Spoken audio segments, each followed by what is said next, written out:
정시 뉴스 시작 전 남녀노소 누구나 볼 수 있는 신뢰성 있는 교양 정보를 전달하기 위해 출범한 YTN 생활정보 프로그램 이른바 5종 세트. 지난해 7월 첫 방송을 시작한 이래 시청자들의 뜨거운 관심을 받으면서 8개월 만에 동영상 조회수 1,000만 건을 돌파했습니다. 오늘은 그동안 시청자 여러분의 사랑을 듬뿍 받은 아이템들을 모아 전해드리는 특집 시간 마련했습니다. 먼저 생활 속 꼭 필요한 에티켓과 유익한 정보를 전해드리는 원포인트 생활 상식입니다. 결혼식장이나 격조인 모임에서 양식이 세팅이 돼 있을 때 테이블에 다닥다닥 놓여있는 물잔과 빵 가운데 어느 쪽에 있는 것이 내 것인지 헷갈릴 때 있으시죠? 이럴 때 기억하면 좋은 테이블 매너, 지금부터 함께 보시죠. 분위기 좋은 레스토랑. 우리의 상식맨, 격조 있는 모임에 참석했는데요. 이게 웬일입니까? 빵과 물잔이 다닥다닥 붙어 있어 뭐가 내 것인지 분간할 수가 없네요. 한참 망설이다 드디어 결정. 그런데 옆 사람과 손이 딱 겹칩니다.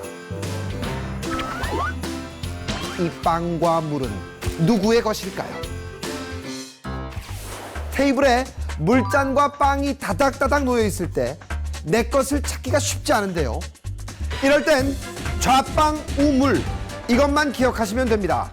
좌빵, 내 접시를 기준으로 왼쪽에 있는 빵이 내 빵이고, 우물, 오른쪽에 있는 물이 내 물이라는 뜻입니다.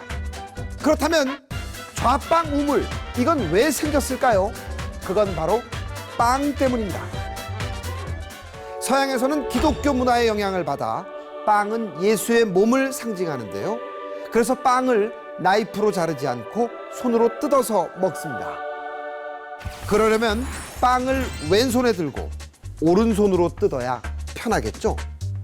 바로 이런 이유로 빵은 왼쪽에, 물은 오른쪽에 놓는 겁니다. 자, 첫 번째 요리가 나왔습니다. 눈과 입이 즐거운 요리들, 본격적으로 즐겨보려고 하는데요. 어머, 포크와 나이프가 너무 많은데요. 대체 어떤 것으로 먹어야 할까요? 이럴 땐 무조건 밖에서 안으로, 음식이 나오는 순서대로 바깥쪽에 있는 것부터 사용하시면 됩니다. 가장 바깥쪽에 있는 포크가 에피타이저용, 그 다음이 샐러드용, 그리고 가장 안쪽에 있는 것이 고기나 생선용 포크입니다. 왜 굳이 바깥에 있는 포크부터 사용해야 되는지 궁금하시죠? 그건 식사를 시작하게 되면 알게 됩니다. 가장 밖에 있는 포크부터 사용해야 음식을 집을 때 접시나 다른 그릇에 방해를 받지 않고 편하게 집을 수 있거든요. 오늘 배운 테이블 매너, 좌빵 우물, 포크와 나이프는 밖에서 안으로, 이것만은 꼭 기억하세요. 사회생활을 시작하고 나이가 들면 꼭 가게 되는 자리가 장례식장인데요. 그 어느 장소보다 예의를 갖춰야 하는 곳입니다. 이것만은 꼭 피해야 하는 장례식 조문 예절 함께 보시죠. 장례식장에 조문을 간 상식남녀. 애도하는 마음으로 고인을 향해 절을 하는데요. 이들을 본 상주가 갑자기 난감한 표정을 짓네요. 이유는 바로 상식남녀의 복장 때문입니다. 사회생활을 시작하고 자연스레 나이가 들면 꼭 가야 하는 자리가 장례식장인데요. 장례식장에서는 무엇보다 예의를 갖추는 게 중요합니다. 발가락 양말이나 맨발로 가는 것 예의가 아니죠. 반드시 일반 양말을 신어야 하고 색깔도 무채색의 단색 양말을 신어야 합니다. 여름엔 무심코 맨발로 가기 쉬운데요. 아무리 더워도 장례식장에 맨발로 가서는 안 됩니다. 그렇다면 옷은 어떻게 입고 가는 게 좋을까요? 먼저 남자 복장, 검정 양복에 흰 와이셔츠 잘 입었네요. 그런데 넥타이가 문제입니다. 색깔 있는 넥타이는 금물, 검정 넥타이를 매는 게 좋습니다. 여자 복장은 어떨까요? 검정색 치마 정장은 합격점. 하지만 치마 길이가 너무 짧네요. 짧은 치마는 삼가해 주세요. 그런데 여기 또 하나의 치명적인 실수가 있습니다. 가장 기본적인 예절인데도 가장 많이 헛갈려 하는 건데요. 장례식장에 가면 두 손을 앞으로 모으잖아요. 어느 손이 위로 올라가는 게 맞을까요? 화면에서 남자는 왼손, 여자는 오른손이 위로 올라와 있는데요. 이건 좋은 일로 절할 때의 손의 위치입니다. 장례식장에서는 반대입니다. 남자는 오른손, 여자는 왼손을 위로 올리는데요. 음양의 법칙에 따르면 삶과 죽음은 상반되기 때문에 살아계신 분께 절할 때와 반대로 하는 거죠. 오늘 배운 문상 예절. 복장은 무채색 정장과 무채색 양말. 손을 모을 때는 남자는 오른손, 여자는 왼손을 위로. 이것만은 꼭 기억하세요. 매미의 날개를 품었다는 왕의 모자 익성관. 그런데 왜 매미의 날개일까요? 역사 속 흥미로운 이야기를 전하는 재미있는 역사 이야기에서 만나보시죠.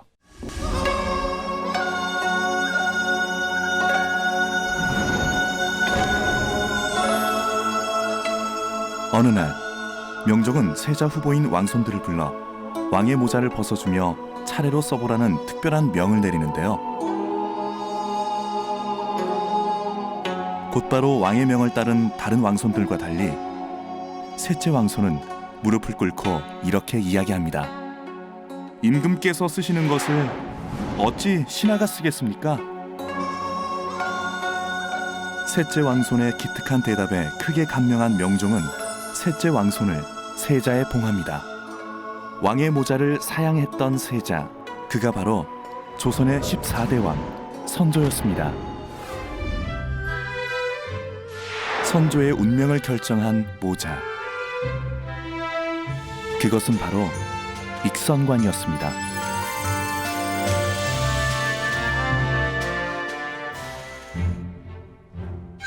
고운 비단 위에 금색 실로 용의 무늬를 새겨 넣은 왕의 의복, 골룡포, 그리고 또 다른 왕의 상징, 익선관. 앞쪽은 낮게, 뒤쪽은 높게 자리 잡은 두 개의 둥근 턱. 얇게 다듬은 대나무와 말총을 곱게 쌓아 올리고 정성스럽게 오칠을 한 후에 모자 뒤에 두 개의 둥근 뿔을 붙여 완성한 왕의 모자 익선관.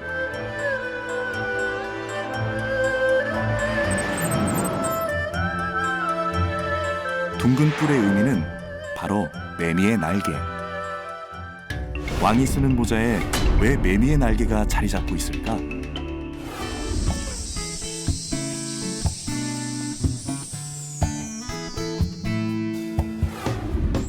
농부가 지은 곡식을 탐하지 않고 이슬만을 먹고 사는 매미.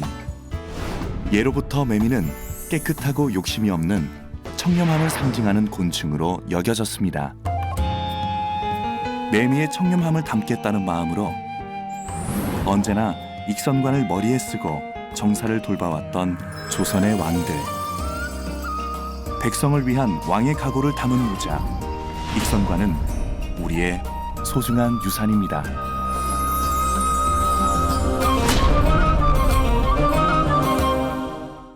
제20대 총선을 앞둔 요즘 뉴스에서 가장 많이 나오는 단어 가운데 하나가 갈등이 아닌가 싶은데요. 이 갈등이라는 말 속에는 어떤 숨은 이야기가 있을까요? 재미있는 낱말풀이에서 알려드립니다. 여름에 시원한 그늘이 되어주는 등나무. 이 등나무에서 아주 재밌는 걸 발견했습니다. 자세히 보니 이 등나무 덩굴이 오른쪽으로만 돌아서 올라갑니다.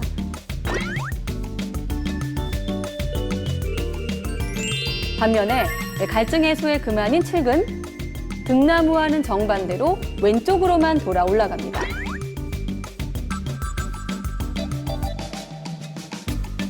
정반대 방향으로 돌며 자라는 칡과 등나무가 만나면 어떻게 될까요? 참 이상하네요. 아니 이게 이제 이 똑같은 덩굴인데 감아 올라가는 방향이 네. 정반대라는 거 아니에요. 그러니까 하나는 이렇게 올라가고 하나는 이렇게 올라가고. 야 이게 엉키면 이 풀기 어렵겠는데요. 네, 당장 봐도 풀기 어렵잖아요. 예. 바로 이런 상황. 칡과 등나무가 얽히고 설켜 있는 걸 갈등이라고 합니다. 칡갈, 등나무, 등자를 쓰죠. 네, 그러니까 이제 이 칡과 등나무가 만나면 갈등이 일어난다. 네, 그렇습니다. 이 갈등이란 말은 불교 경전인 추료경에서 처음 쓰였다고 하는데요. 추료경에서는 애욕에 대한 비유로 사용이 됐습니다.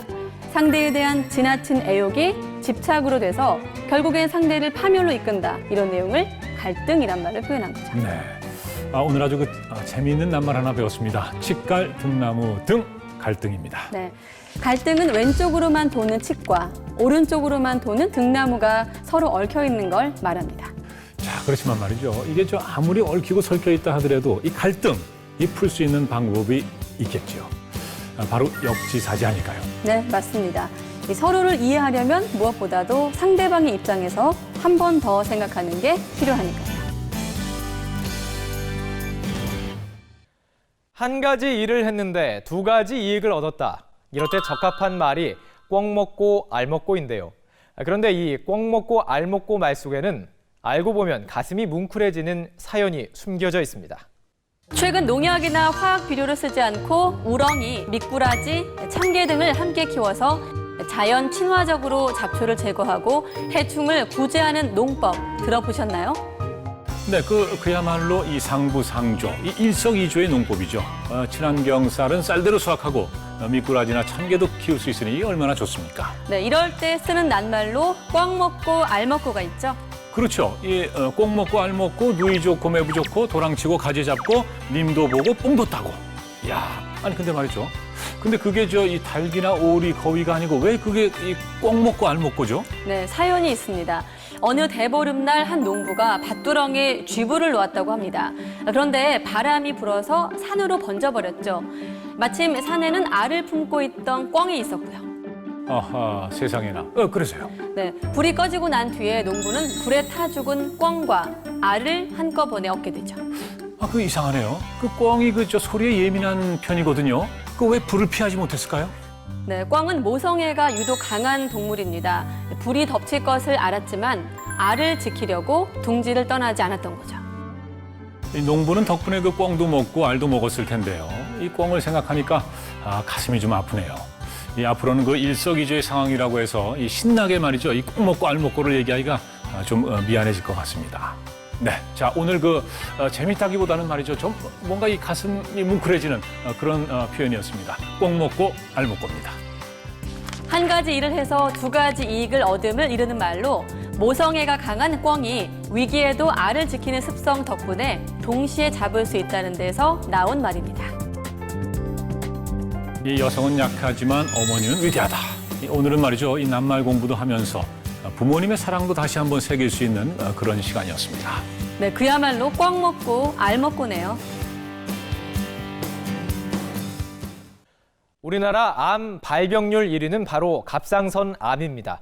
해마다 그 환자 수도 꾸준히 늘고 있습니다. 그런데 유난히 추위를 많이 타면 갑상선 질환을 의심해봐야 한다는군요. 오늘의 건강에서 자세히 알려드립니다. 우리나라 암 가운데 발병률 1위가 바로 갑상선암인데요. 해마다 그 환자 수가 꾸준히 늘고 있어서 이제 누구도 안심할 수 없는 질환이 됐습니다. 그럼 여기서 오늘의 건강 퀴즈. 유난히 추위를 많이 탄다면 갑상선의 이상을 의심해봐야 한다. O, X. 정답은 무엇일까요? 네, 정답은 바로 O입니다.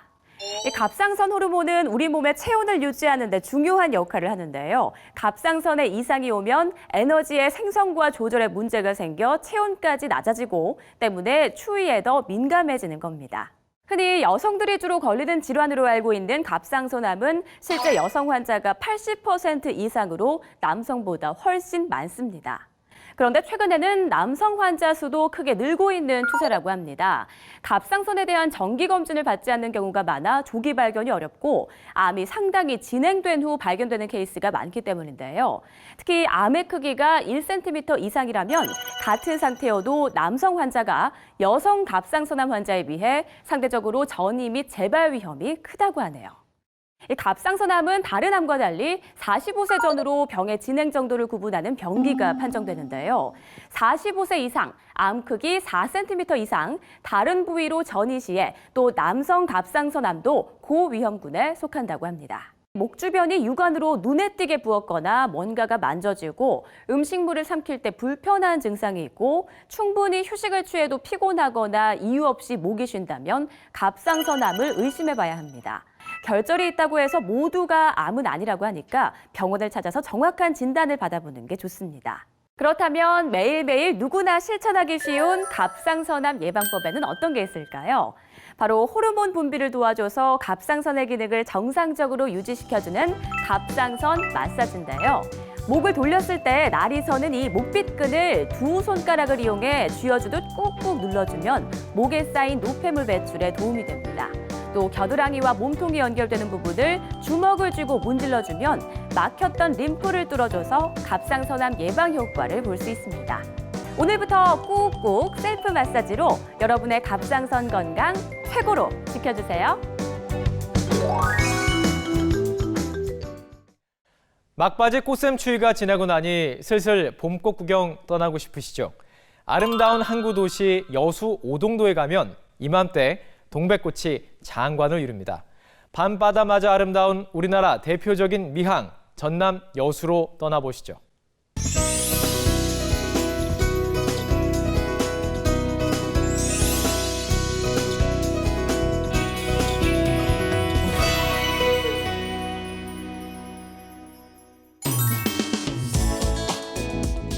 추위가 채 가시지 않은 이맘때 일찌감치 피어난 꽃봉오리를 볼 수 있는 곳이 있습니다. 따뜻한 남쪽 해안선을 따라가며 만날 수 있는 아름다운 항구 도시. 오늘의 여행은 우리나라의 대표적인 미항, 전남 여수로 떠나보겠습니다. 서울에서 여수까지는 승용차로 4시간 정도 걸립니다. 여수는 최근 국내 여행지 중 가장 인기 있는 곳으로 손꼽히고 있죠.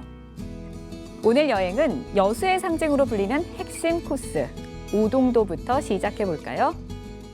오동도는 우리나라에서 동백나무가 가장 많은 지역으로 알려져 있습니다.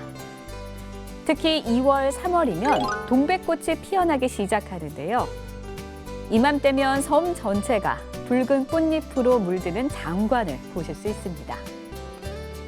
이번엔 여수 여행을 다녀온 분들이 꼭 가봐야 할 코스로 추천하는 곳, 향이람입니다.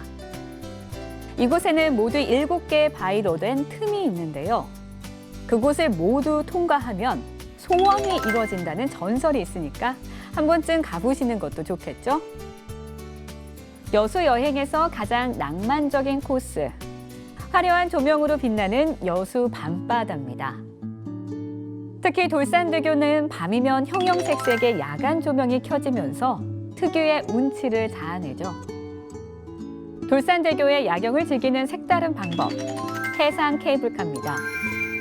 다도해의 탁 트인 전망과 여수 밤바다의 풍경을 한눈에 감상할 수 있습니다. 여수는 항구 도시인 만큼 해산물 맛집이 많은데요. 그중에서도 새조개 샤브샤브를 추천합니다.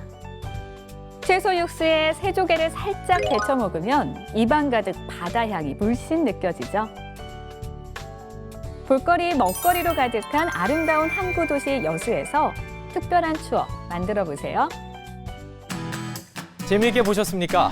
YTN 생활 밀착형 교양 제작물인 5종 세트는 앞으로 더 재미있고 알찬 정보들을 전해드릴 것을 약속드립니다. 계속해서 많은 성원 부탁드립니다. 고맙습니다.